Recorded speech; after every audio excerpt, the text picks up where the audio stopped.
د جهادمل او جمیلې د مینې لنډې کیسې ډیرو قدرمنو اوریدونکو سلامونه نیکې هیلې او احترامات مې ومنئ. قدرمنو اوریدونکو د جهادمل او جمیلې د مینې لنډې کیسې وروستۍ او خوندورې برخې ته مو زه سمیع الله ایوبي هرکلی کوم. دا هم تاسې او دا هم د کیسې وروستۍ برخه. امید لرم چې تر پایه پورې راسره واورئ.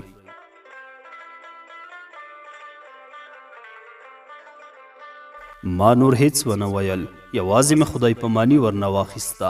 هغې موټر داخل کړ. زه په رکشه کې کور ته راغلم.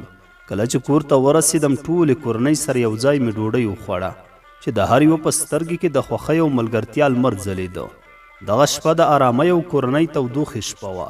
هرې خبرې سره مې د ارامۍ احساس کاوه. د ډوډۍ وروسته پلار مې خپل نرم او مهربان غږ کې راته وویل، زویه اوس چې ستا امتحانونه بشپړ شول، موږ ټولو پریکړه وکړه چې ستا واده وکړو. ته څه فکر کوې؟ څنګه دې خوښه ده؟ ما لږ سوچ وکړ او بیا مې په نرمۍ سره ځواب ورکړ، نه پلار جانه، زه اوس د واده لپاره تیار نه یم. زه غواړم چې خپل پورونه خلاص کړم، خپلو مسؤلیتونو ته لا ښه پاملرنه وکړم، بیا به د واده په اړه پریکړه وکړم. اوس رښتیا وایم، زه د دې لپاره تیار نه یم. هغوی هم خاموش شول. دوی پوهېدل چې زه د خپل ځان لپاره کومې لارې چارې لټوم او درک یې کړم چې زه د دې لویې پریکړې لپاره تیار نه یم. هغوی نور بحث را سره ونه کړ. یوازې د مینې او تفاهم په فضا کې هر چا په سترګو کې یو بل ته کتل. ما لمونځ وکړ او خپل زړه ته مې سکون ورکړ. وروسته له لمانځه د خوب اتاق ته لاړم. کله چې کوټې ته ننوتم، زما ذهن او زړه یو ځای د جمیلې په یاد کې غرق و. جمیلې ته مې پیغام پرېښود، سلام جانو، ښه شپه ولرې، ښه رنګین او د سکون خوب ولرې. موږ نوبت اچولی وو. هره شپه او هر سهار د یو بل ته پیغامونه مو استول. یوه شپه ما د هغې په خاطر یو پیغام پرېښود. یو پیغام به مو سهار پرېښوده، جانو رنګین سهار ولرې، هره لحظه دې د خوښۍ او خوشحالۍ له وړانګو ډکه شه. جمیلې راته وویل چې ته ما ته پیغام مه رالیږه. زه درته هره شپه او هر سهار یا زنګ وهم یا پیغام درته لیږم، ځکه چې ته زما د زړه سر یې. ما له دې ټولو سره په نرمۍ او حساسیت سره ځواب ورکړ، زه پوهیږم جانو چې ته ما ته هر وخت پیغام یا زنګ وهلی شي، خو زه در سره نه منم، ځکه چې ته هم یو انسان یې، زه هم انسان یم. نو بیا ولې زه مغرور شم چې ته ما ته زنګ ووهې؟ دلته زما او ستا ترمنځ یوازې انډیوالي ده، بس ښځه او میړتوب پکې نشته. ښځه هم حق لري چې خپل احساسات څرګند کړي. دغه کار زموږ د کلتور ډېر عجیبه ده. ښځې ته هیڅ د انسان په سترګه نه ګوري. کوم حق چې خدای ورکړی هغه هم ورنه پښتنو اخیستی ده. ما بیا جانو ته خپل حق ورکړ.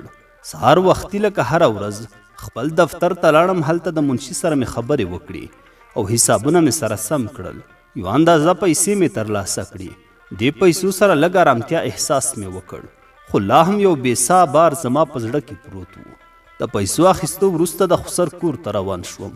هلته مې هغه ته پیسې ورکړې، خو هغه راته په ټینګار سره وویل اوس ورته اړتیا نه لرم، خپل کار پرې وکړه. خو ما ورسره نه منله. پیسې مې ورکړې او لږ څه زړه مې آرام شو. شاوخوا 450 سلنه قرض خلاص شو. دا یوه داسې لحظه وه چې ما یې انتظار کولو، خو همدا اوس هم زما په زړه کې د دغو ستړیو ترڅنګ نارامي هم وه. خو کور کې جمیله نه وه، آسیا خورکۍ هم نه وه. زړه مې غمجن شو، خو پوښتنه مې ونه کړه، ځکه چې احساس مې وکړ پوښتنه بېمانا ده، هیڅ ګټه نه لري. او زه هم په دې ناپامۍ کې راګیر شوی وم. مازدیګر شو، زه بیرته کور ته راغلم. نن ورځ د کاکا موټر راسره و، خو دا موټر هم د زهرو په څیر زما په ذهن یو نوی بوج جوړ کړی و.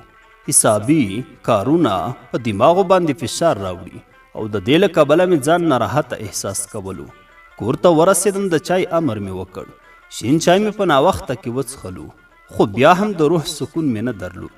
د ماښام لمونځ مې وکړ او بیا خپل ځان مې د آرامتیا لپاره په خپله بستره کې واچوو. په زړه کې مې څه ستونزې وې چې څنګه خپل راتلونکي ته پرمختګ ورکړم. ډوډۍ مې هم وروسته وخوړله. ساعت 11 بجې شوې چې بیرته راویښ شوم. ټوله نړۍ په خاموشۍ کې ډوبه وه. لاندې ښکته شوم، ډوډۍ مې واخیسته او چای مې راوړ. دلته مې یو بل دروند احساس وکړ، ځکه چې نه مې غوښتل د چا خوب خراب کړم. په دې ټولو کې یوازیتوب راته پاتې و. نه مې غوښتل څوک راویښ کړم. هر څه مې وکړل خو سهار شو. وخت تیر شو، زه خپل کار ته لاړم. خو زما په زړه کې لا هم هغه بې آرامي او پوښتنه پاتې وه چې نه پوهېږم څنګه یې پیدا کړم. ځان سره مې فکر وکړ چې جمیله پرون چیرته وه. ما زر زنګ ورته وواهه. زنګ مې وکړ او له هغې خوا خوږ غږ راته راغی. سلام جګر مې. ما هم ځواب ورکړ وعلیکم سلام جانو. د صحت پوښتنه مو وکړه. بیا مې ورته وویل پرون چیرته وې؟ هغې راته په نرمه او خندا سره وویل بازار ته تللی وم. آسیا هم راسره وه. موږ دواړو لباس واخیستلو ځکه چې دا میاشت کې مې د ماما د زوی واده ده. ما ورته په خندا وویل هو، اوس د خلکو ودونو ته لباس اخله، سبا به ستا واده ته هم خلک لباس اخلي. جمیلې راته په یوه نرم و مینهناک اواز کې وویل ته مې نه یې هیر کړی، ستا لپاره مې هم کالي اخیستي، سره د واسکټ او هر څه په یوه رنګ کې دي. ما ورنه په زړه پورې مننه وکړه او راته ویې ویل دلته راشه، دغه خپل کالي واخله، چېرته یې خیاط ته ورکړه. زما زړه کې یو څه خوښي او آرامتیا پیدا شوه. لاړم ځکه چې د جمیلې لیدلو لذت مې غوښتلو.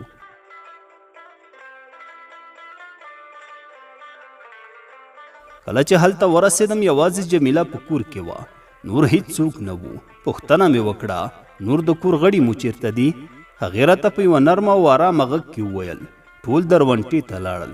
د ماما دوی ځای ته مې هغه خاله مې هم راغلې ده. ماما مې زنګ وهلی و چې راشئ. هغوی ټول لاړل، زه یوازې پاتې شوم. ما ورته وویل خو ته به هم تللی وای، ساعت به دې تېر شوی و. جمیلې راته وویل ځیګره زه هم ورتلم، مشکل نه و راته، خو بیا هم کور کې پاتې شوم. ما پوښتنه وکړه څنګه اوس خاله تاسو سره جوړه ده یا نه؟ جمیلې راته وویل نه، هغه تر اوسه د موږ سره خبرې نه کوي، موږ سره یې نه پالي. هغه خپل زوی ته ښځه هم وکړه، کوم چې زما او ستا ترمنځ خنډ و. ما ورته وویل ښه جانو، نو اوس ستاسو مور څه کوي؟ هغه هم هلته ورغلې ده، د ماما کور ته دی؟ جمیلې راته وویل ماما مې ټولې خویندې او د هغوی میړونه راټول کړي دي، غواړي موږ او خواله سره یو ځای شو او د هغوی ترمنځ په ګډه سره جوړه وکړي. ما ورته وویل ښه، ډېر به ښه شي چې ستاسو ترمنځ جوړه وشي او خپلې رښتینې اړیکې مو بیرته پیل شي. جمیلې راته وویل ځیګره چې څه د خدای رضا وي هغه به کیږي. ډېرې خبرې مې وکړې. ما ته هم ځان بد ښکاره کېده چې په کور کې هیڅ څوک نشته او زه یوازې دلته ناست یم. ځان سره مې وویل که څوک راشي څه فکر به وکړي؟ د پښتنو رسم و رواج ډېر سخت دی. ما ورته وویل جانو ورشه هغه زما جوړه راوړه چې خیاط ته یې ورکړم. جمیلې راته وویل سمه ده، چې ګورم کالي یې راوړل راته. وی ویل ته یې وګوره دا زما د خوښې رنګ دی. ما ورته وویل جانو که ستا خوښه یي زما خوښه ده. جمیلې راته وویل ځیګره ګوره هر څومره چې زر کیږي تیار یې کړه، ځکه زما د ماما د زوی واده ته زما ملګري او خپلوان راځي. هغوی به رانه پوښتنه کوي چې ستا ځیګر کوم یو ده؟ ما ورته وخندل جانو که ماما دې ماته د واده بلنه رانه کړي نو بیا؟ جمیلې راته وویل ځیګره لومړی خو بلنه درکوي، که چېرته یې بلنه درنه کړه زه هم نه ورځم او آسیا او انجینر صاحب ته هم وایم چې ور نه شي. ما ورته وویل جانو نو زما لپاره هغوی دواړو ته هم وایي چې ور نه شي، هغوی به ستا خبره ومني. جمیلې راته وویل هو ځیګره موږ درې واړه سره ملګري یو، د یو بل راز ساتو، د زړه خبرې سره کوو. ما ورنه اجازه واخیسته چې نور لاړ شم دفتر ته او بیا وروسته کور ته. د تګ په وخت کې راته وویل ځیګره ګوره د ماما د زوی واده په 10 ورځو کې تیاریږي، جامې دې آماده کړه، زه له خپل پلار څخه درته پیسې اخلم، ښه موټر واخله، داسې موټر چې تر اوسه د هیڅ چا سره نه وي. ما ورته وویل نه مننه جانو، ما سره د کاکا موټر شته، هغې کې درځم. هغې را سره نه منله خو قناعت مې ورکړ چې هر وخت چې واده تیاریږي ما ته ووایه، زه خپل موټر خرڅوم بل اخلم، یو څه پیسې به نورې هم کم. جمیلې راته وویل سمه ده. زه لاړم، لومړی مې رخ خیاط ته ورکړ. د خپل ورځنۍ بوختیا سره سم وروسته له دې چې هر څه سنبال شول بیا لاړم او په خپل کارځای کې مې چکر وواهه، په داسې حال کې چې ذهن مې د جمیلې په خبرو مصروف و. هغه خبرې چې مې ورسره کړې وي همیشه زما په ذهن کې وي، خو شاوخوا مې د کار ځای کې هغه ډول ګټه نه وه ترلاسه کړې لکه څنګه چې مې هیله درلوده. خو د ژوند بل اړخ دا دی چې کله به لږ ګټه کوي او کله ډیره، نو باید ډیر سوچ هم ونه کړي. زه پوهېدم چې په دې موقع کې زما تر ټولو مهم هدف دا و چې ځان ته یو ښه موټر واخلم. څو ورځې همداسې روانې وې، زه به کار ته و بیا کور ته تلم. د سې شنبې ورځ سهار وختي جمیلې راته زنګ ووهه. له سلام کلام وروسته راته وویل زما د ماما د زوی واده د جمعې په ورځ ده. ما د کاکا فرونر په پام کې ونیوه. کابل ته لاړم. د موټر له پلورنځي مسؤل سره مې خبرې وکړې. یو سپین رنګ فرونر چې پلاستیک یې لا پر پاتې و واخیسته. د نوي موټر ته مې حرکت ورکړ. د شپې ناوخته کور ته راغلم. ویده شوم خو سهار ناوخته شو. کله چې راپورته شوم شاوخوا 8 بجې وې. د چهارشنبې ورځ وه او د جمیلې ماما راته زنګ ووهه. په رښتیا چې ما سره شمېره نه وه ثبت. راته ویې ویل زه د جمیلې ماما یم. ما په احترام ځواب ورکړ. هغه د تودو خبرو سره راته وویل ستاسو کور هغه پخواني ځای کې ده؟ ما ورته وویل هو. دا خبرې د هغې د مخلصۍ او اخلاص څرګندونه کوله. د جمیلې ماما راته وویل زه نیم ساعت وروسته ستاسو ځای ته درځم. زه هم د کار ځای څخه کور ته راغلم. کله چې میلمه راغلو ستړي ماشي مو سره وکړه. خو دغه ټوله ورځ د ډیرو خبرو او دوستانه اړیکو په اړه وه. هغه ماته د واده بلن لیک راکړ. ما ورته وویل ما ته هر ډول خدمت وي خالي غږ وکړئ. زه حاضر یم. زما ټینګار په دې و چې په هره کړنه کې باید یوه قوي نیت او ښکلا موجوده وي. هغه رانه مننه وکړه او د شپې لپاره راسره پاتې نه شو. شاوخوا 2 بجې وې هغه لاړو. ما جمیلې ته زنګ ووهه. ورته مې ویل چې ماما د راغلی و د واده بلنه یې راکړه. هغه ډیره خوشحاله شوه. ما له جمیلې څخه پوښتنه وکړه چې د ماما د اقتصادي وضعیت څنګه دی؟ هغې راته وخندل. ما ورته ویل دې کې د خندا څه خبره ده؟ هغې راته وویل اقتصادي وضعیت یې خراب دی. د واده ټول مصرف مې پلار اخیستی. هغې بیا وویل پلار مې 2 لکه افغانۍ ماما ته ورکړي دي چې دا زما لخوا د واده تحفه ده. له جمیلې سره مې خدای پاماني وکړه. ځان سره مې وویل په 2 لکه افغانیو خو واده نه کیږي. زه پوهېدم چې د ماما زوی رکشه چلوي.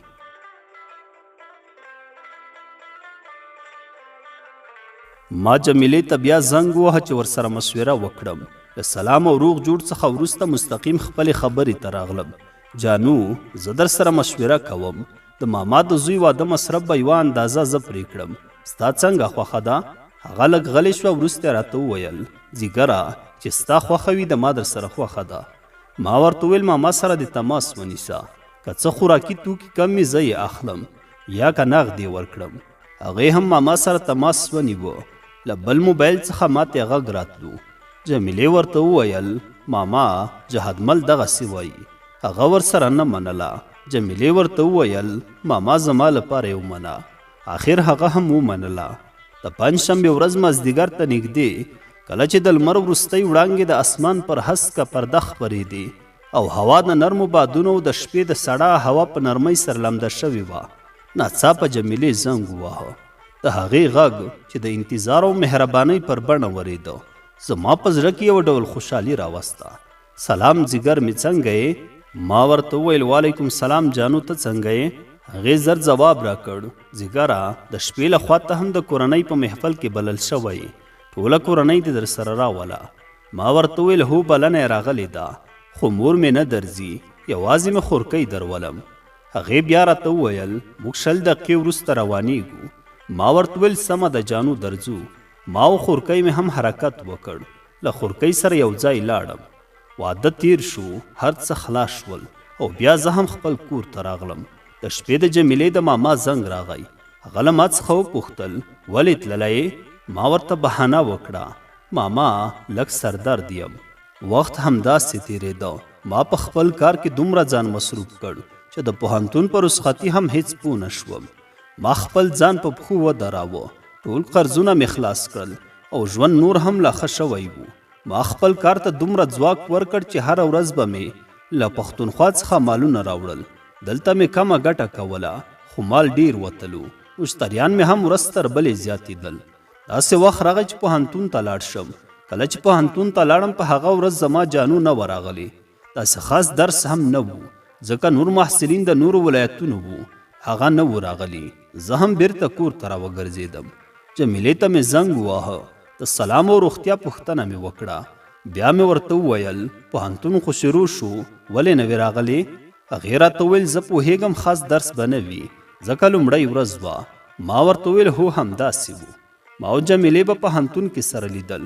شاوخوا 4 کال هم په خلاصېدو و. یو ورځ په پوهنتون کې په باغ کې ناست وم چې جمیله مې خوا ته راغله. خبرې مو سره کولې.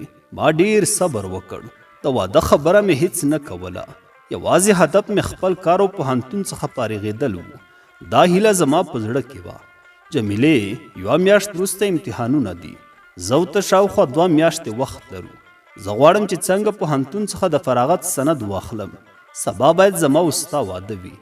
جمیلې په آرام زړه سره وویل جګره څنګه چې ستا خوښه وي همغسې به وکړو. ما ورته وویل ښه جانو خو ما غوښتل چې تا سره مشوره وکړم څنګه دې خوښه ده؟ هغې راته وویل زه پکې هیڅ نه وایم دغه کار د مشرانو دی. ما ورته وویل بله خبره ما خو لغمان کې ځای جوړ کړی ده ته خو خبره یې؟ هغې راته وویل هو جګره خبره یم. ما ورته وویل ښه جانو زه غواړم چې خپل واده په لغمان کې وکړم. هلته مې کلیوال دي له هغوی سره زما مړی ژوندی شریک ده. ستا څنګه خوښه ده؟ جمیلې راته وویل ښه پرېکړه دې کړې ده هلته یې وکړه دلته خو څو کسان خپلوان هم نه لرو. ما ورته وویل هو. جمیلې راته وویل یوه خبره مې کوله چې زموږ امتحانونه خلاص شول ته بیا ټوله کورنۍ راولېږه د واده لپاره. ما ورته وویل سمه ده. په دې منځ کې مو 2 ځله چکر ووهه. د امتحان ورځ راغله زه سهار پوهنتون ته لاړم. بیا بیرته راغلم درس مې ولوسته. ماښام ډوډۍ ته یې غږ وکړ. ماښام د ډوډۍ وروسته کور ټول غړي ناست وو. ما مې د زړه خبره داسې وکړه زه اوس غواړم چې واده وکړم. پوهنتون هم خلاصیږي او غواړم چې خپل واده په کلي کې وکړم. زما له خبرو سره ټول خوشحاله شول. راته ویې ویل ته چمتو یې واده ته؟ ما هم په خوښۍ ورته وویل هو زه چمتو یم. د کورنۍ ټولو غړو ته مې مشوره ورکړه تاسو سر له سبا واده ته آمدګي ونیسئ. نور لاړم او ویده شوم. سهار پوهنتون ته لاړم. کله چې بیرته راغلم ټولو مبارکي راکړه. ویل یې واده به ډېر زر تیار شي.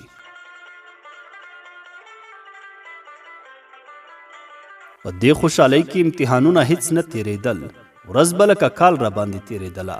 هغه وخت راغی چې زما وروستی امتحان و. د فراغت د ورځې مراسمو نیټه هم معلومه شوه. ټول خپلو خپلوان راغلي وو. د هر چا نږدې خپلوان د جمیلې خپلوان هم راغلي وو. هر چا په دې خوشحالۍ کې برخه اخیستې وه. د خوشحالۍ او محبت فضا یوه ځانګړې ښکلا درلوده چې ټول په یو ځای کې سر راټول شوي وو. هر چا دغه ورځ په زړه پورې توګه او په خاص ډول ولمانځله. مراسم خلاص شول او هر څوک په خپله مخه لاړل. ما سره مې هم میلمانه راغلل. د دې مراسمو غونډه د شنبې په ورځ وه. د شنبې په ماښام مې جمیلې ته زنګ واهه. ورته ومې ویل د جمعې ورځ څنګه ده؟ زموږ د واده ورځ به د جمعې ورځ کړو.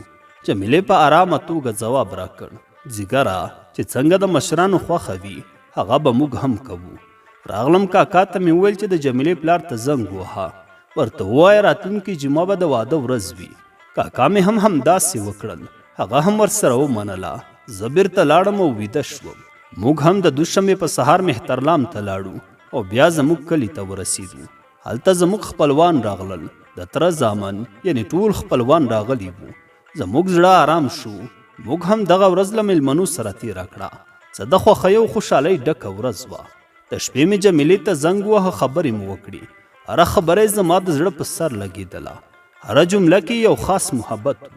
ډېرې خبرې مو سره وکړې. د شپې ناوخته شو. خدای پاماني مو سره وکړه. سبا مې څو کسان پیدا کړل چې کور سنبال کړي. هره ورځ مې کوشش وکړ چې د واده لپاره ښه کار وکړم او رابلل شوي میلمنو ته له زړه څخه خدمت وکړم. د پنجشنبې ورځ 2 بجې شاوخوا ښځې خپل کار وکړ. جوړه او نور وسایل یې له ځان سره واخیستل. د جلاباد په لوري حرکت وکړ. ما د شپې لپاره تیاری وکړ ځکه د کلي زیاتره ځوانان چې به جلاباد ته راغلل زه یې پیژندم او ما سره به هلته شپې تېرولې. ټول ځوانان راغلي وو تر څو خدمت وکړي. شپه شوه. خلکو ته مو ښه ډوډۍ ورکړه خو زه یوازې د هغې د یادونو سره خوشحاله وم. سبا موږ هم ځانونه تیار کړل چې ننګرهار ته واده په حساب لاړ شو. زما شا کېناسته. خپلوان راته مست او خوشحاله تڼ وکړ خو زما سترګې یوازې له خوښۍ ډکې وې. زما موټر مې ماما ګل پوش کړی په همغه کې مو حرکت وکړ. لاړو جلاباد ته لږ کېناستو. بیا بیرته مو حرکت را وکړ. راغلو دلته هم ډېر ناوخته شوی و. د جمیلې ورور او نور خپلوان هم راغلل. جمیله یې راوسته خو ماښام اذانونو سره یې راته وویل چې موږ بیرته ځو. ما ورته ډېر په ټینګه وویل چې پاتې شئ خو هغوی لاړل. د شپې 9 بجې شاوخوا وې چې بیا مو سره نکاح وتړل شوه. د شپې 12 بجې به وې چې د جمیلې اتاق ته لاړم. سلام مې واچاوه. هغې وعلیکم سلام وویل. زه هم خواته کېناستم. مخ مې پرې لوڅ کړ. زه ورته حیران شوم. جانو مې د ناوې په لباس کې دومره ښکلې ښکارېده چې حد یې نه و. د هغې سترګې لکه د بدخشان د یاقوتو په شان ځلېدې. په ځلا کې د لمر څراغونو ته ورته وې. هره سترګې د ښکلا یوه نوې نړۍ ته دروازه پرانیستله. د هغې باڼه داسې نري او نرم و لکه د غبار سپینې خاپیرۍ چې د لمر په وړانګو کې وي. د هغې مخ لکه د سپوږمۍ په څیر ځلېده. د هغې پزه د یوه خوب د نقاشۍ په څیر بېنظیره او لطافت سره جلا شوې وه، لکه یو برق په سپینه دره کې په رڼا کې ځلیږي. پزه یې د ستوریز جمال یوه بله ډیوه. د هغې غاړه لکه د سرو زرو جوړ قیمتي ګوتمۍ چې په نرمۍ او نرموالي سره د بدن سره یو ځای کیږي. غاړه یې د یوه سحر رنګ ته ورته، لکه د سپوږمۍ څوکې ته نږدې د رڼا یوه لړۍ چې په رښتینې ښکلا کې ښکاري. جانو مې څومره ښایسته شوې وه چې زه یوازې د ښکلا په وړاندې ګوته په غاښ پاتې شوم.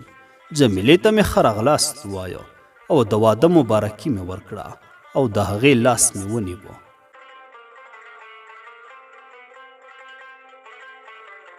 د جهادمل او جمیلې د مینې لنډې کیسې ډیرو قدرمنو اوریدونکو، دا وه د کیسې وروستی برخه. امید لرم چې کیسه به مو له پیل څخه تر پایه پورې راسره اورېدلې وي او د خوښې وړ به مو ګرځېدلې وي. قدرمنو او خوږو اوریدونکو، که غواړئ چې ستاسو د خوښې ناولونه او لنډې کیسې درته نشر کړو، نو تاسو کولی شئ چې نومونه یې په کمنټ کې راسره شریک کړئ تر څو په راتلونکي کې درته نشر کړو. تر بلې کیسې پورې مو چې زه سمیع الله ایوبي په خدمت کې حاضرېږم. تاسو ټول په لوی څښتن تعالی سپارم. ښاد و آباد اوسئ.